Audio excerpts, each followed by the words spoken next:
빵집 목사의 뚜벅뚜벅 메시지. 안녕하세요, 김태현 목사입니다. 오늘은 로마서 묵상 22번째 시간입니다. 예수 믿어도 이중성은 당연히 있다. 예수 믿어도 이중성은 당연히 있다. 로마서 7장 10절에서 25절 말씀 가지고 여러분과 함께 말씀을 나누겠습니다. 이 국어사전에 찾아봤습니다. 우리가 보통 교회 다니는 사람들이 욕먹는 이유 중에 하나가 이중인격자다, 이렇게 이야기 들을 때가 있는데, 이 이중인격을 이 사전에서 찾아보니까 겉과 속이 다른 경우를 비유적으로 이루는 말, 이렇게 써 있습니다. 예수님도 이중인격자를 책망하셨죠. 마태복음 23장 27절에 보시면 화 있을진저 외식하는 서기관들과 바리새인들이여, 회칠한 무덤 같으니 겉으로는 아름답게 보이나 그 안에는 죽은 사람의 뼈와 모든 더러운 것이 가득하도다. 신앙생활을 진실하게 하려는 사람일수록 자신의 이중성에 대한 고민이 커집니다. 오늘 말씀에 바울 사도의 심각한 고민이 나옵니다. 이 바울 사도의 심각한 고민이 뭐냐면 자기 자신의 이중적인 본성 때문에 괴로워하는 거죠. 자기의 부끄러운 부분을 다 드러냅니다. 포장하지 않습니다. 잘하는 체 하지 않습니다. 그래서 더 진실해 보이고 훌륭해 보입니다. 성경 지식이 많아지면 이중적인 본성이 해결될 수 있을까요? 오히려 여러분 아십니까? 그 반대 현상을 신앙생활 하면서 겪게 됩니다. 희한해요. 성경 지식이 많을수록 고민도 많아집니다. 바울의 모습을 보면서 그것을 발견합니다.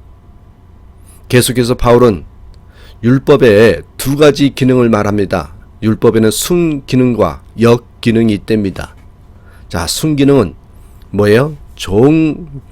죄를 깨닫게 해준다는 것입니다. 요게 율법의 좋은 기능이라는 것입니다. 죄를 깨닫게 해주는 것. 7절 중간부에 보시면 율법으로 말미암지 않고는 내가 죄를 알지 못하였나니. 그렇습니다, 여러분. 율법은 이전에도 이야기했습니다만 엑스레이와 같다 그랬죠. 그냥 보면 잘 모릅니다. 병이 있는지. 그리고 또한 내시경 사진도 같습니다. 겉으로는 전혀 모릅니다. 찍어보면 위험인지 위암인지를 알려주죠. 율법으로 우리 자신을 찍어보면 죄가 보입니다. 율법이 많이 알수록 여러분 죄도 더 많은 것을 알게 됩니다. 그래서 성경 지식이 많을수록 고민도 많아지게 되는 것은 당연합니다. 그렇습니다, 여러분. 또한 율법의 좋은 순기능은 요 죄를 깨닫게 해주는 것이라면 역기능도 있습니다.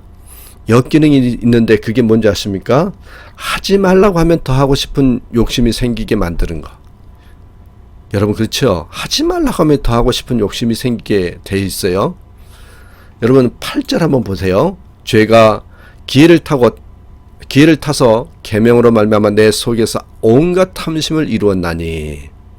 11절 죄가 기회를 타서 계명으로 말미암아 나를 속이고.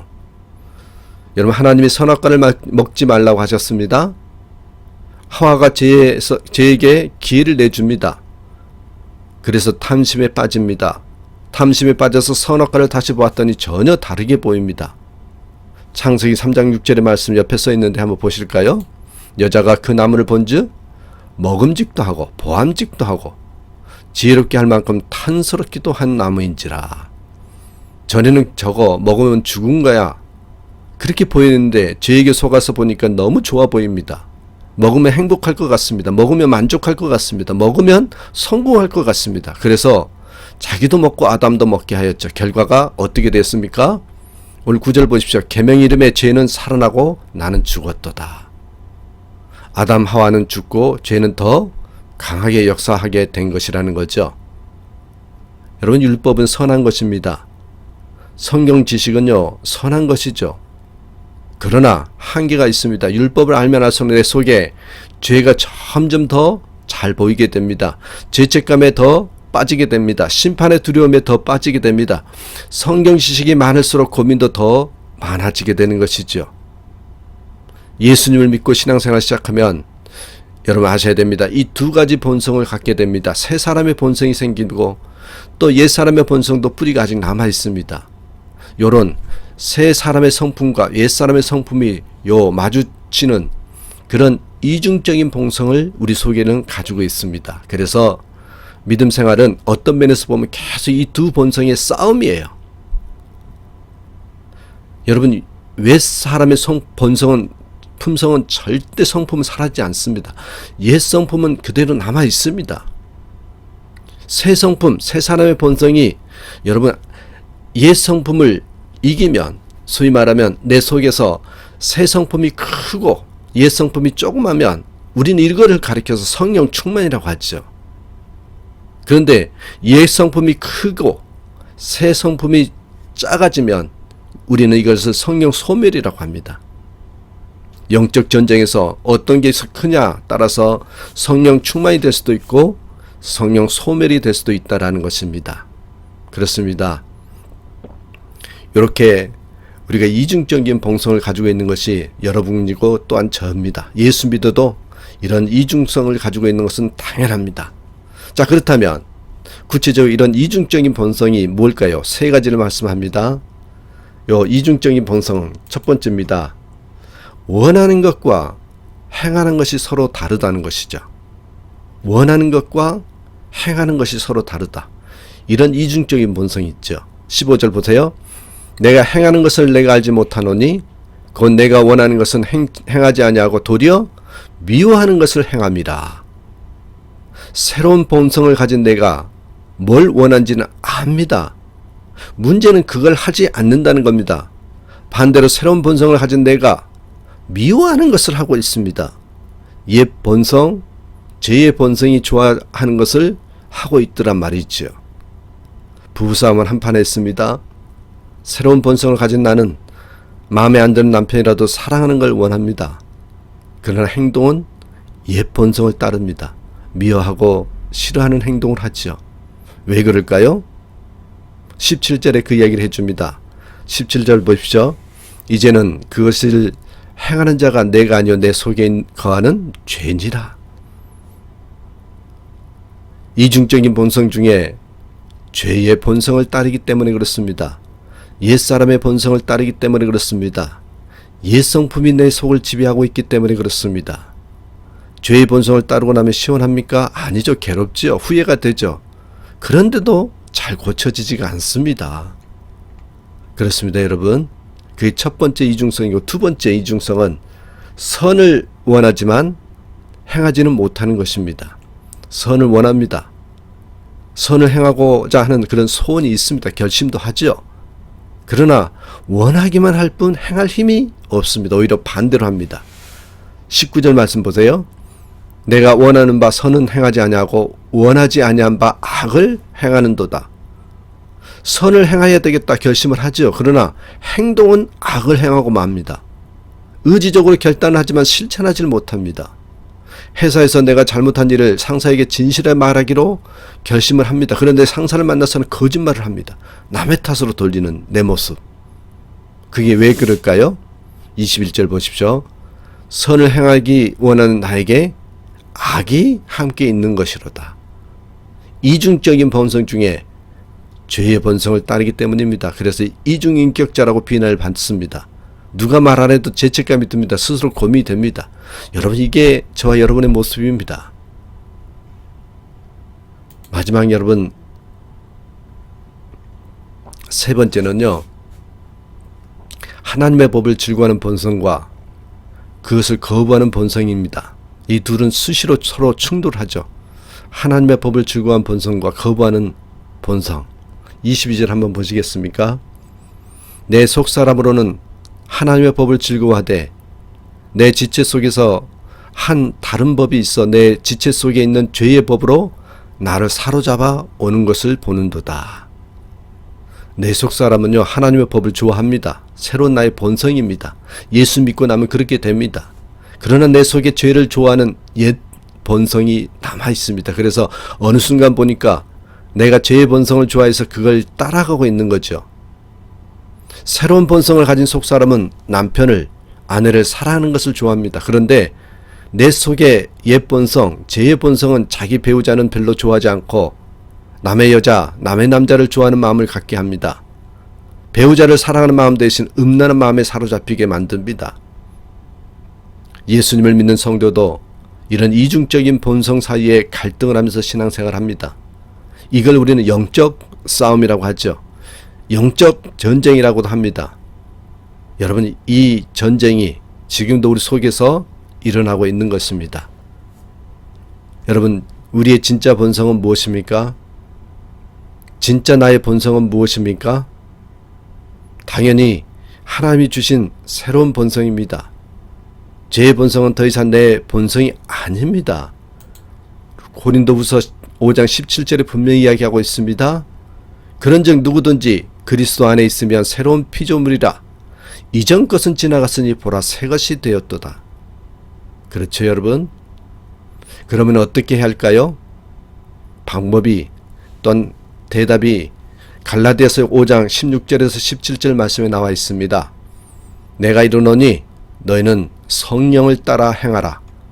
그리하면 육체의 욕심을 이루지 아니하리라.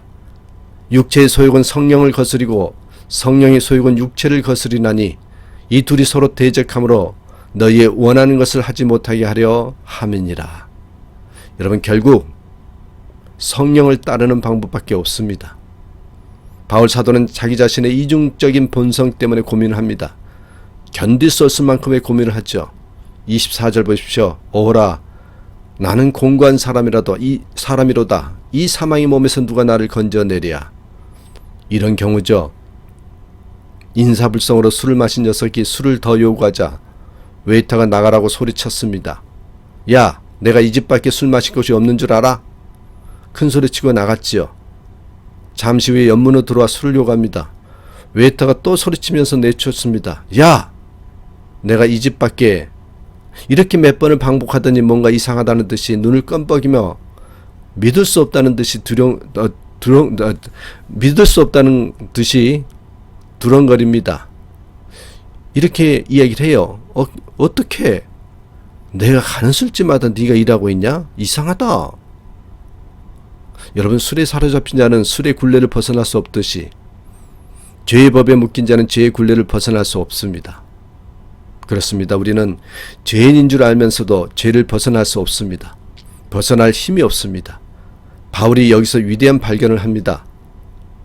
구세주로서의 예수 그리스도입니다. 죄에서 벗어나기 위해서 나는 아무것도 할 수 없습니다.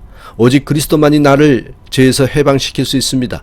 그리스도만이 나의 구세주가 된다는 진리를 깨달은 것입니다. 예수님의 보혈의 피만이 우리의 죄를 대속할 수 있으며 죄와 사망의 권세로부터 구원하여 영생을 이루게 합니다. 그렇게 선포하고 있는 것입니다. 따라서 여러분, 마지막으로 바울은 이런 죄의 법에서 벗어나기 위해서 구세주 되신 예수 그리스도를 우리 안에 모셔드려야 한다라고 외칩니다. 로마서 8장 여러분 1절 2절 보십시오. 그러므로 이제 그리스도 예수 안에 있는 자에게는 결코 정죄함이 없나니 이는 그리스도 예수 안에 있는 생명의 성령의 법이 죄와 사망의 법에서 너를 해방하였습니다. 우리를 죄에서 해방할 수 있는 길은 예수밖에 없다는 진리를 발견한 바울은 평생을 예수주의로 삽니다. 죽을 만큼 고민을 하고 있는 겁니다. 그만큼 자신의 이중성에 대해서 민감하게 반응합니다. 자신의 이중성에 대해서 아파하고 있는 겁니다. 자신의 작은 죄에도 아파하는 것이죠. 여러분, 고민한 만큼 깊은 해결을 하죠. 회개가 깊은 만큼 용서받는 감격도 깊어진다는 거 아십니까? 그래서 결국 예수밖에는 없다고 고백하고 은혜로 살게 되는 것입니다.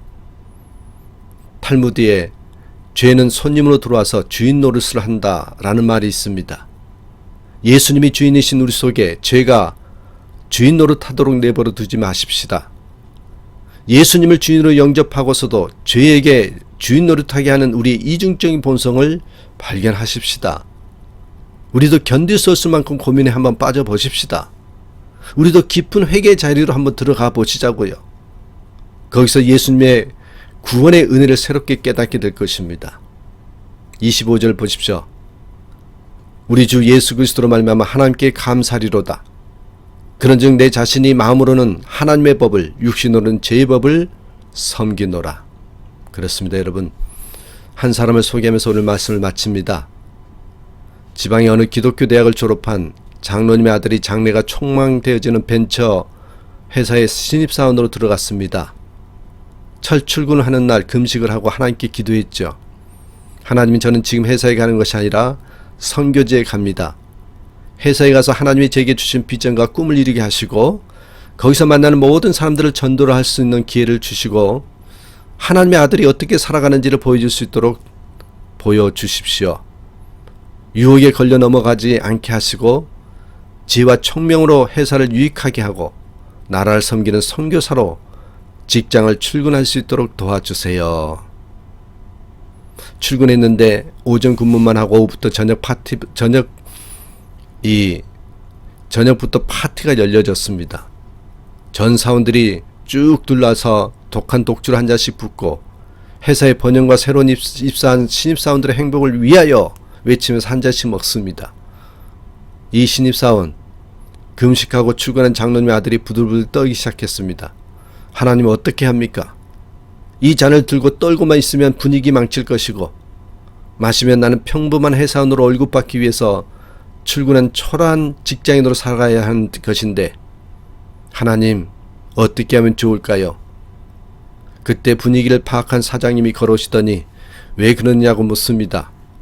그때 이 직원이 이 술은 사장님이 저를 사랑해 주셔서 주신 술인 줄 압니다. 하지만 제가 마실 수는 없습니다. 하나님과 약속한 것이 있기 때문입니다. 그러나 사장님의 사랑을 진심으로 받겠습니다. 제 심장 가슴으로 받겠습니다. 그러더니 양복 가슴에 술을 부었답니다. 사장님이 조용히 껴안더니 고맙다.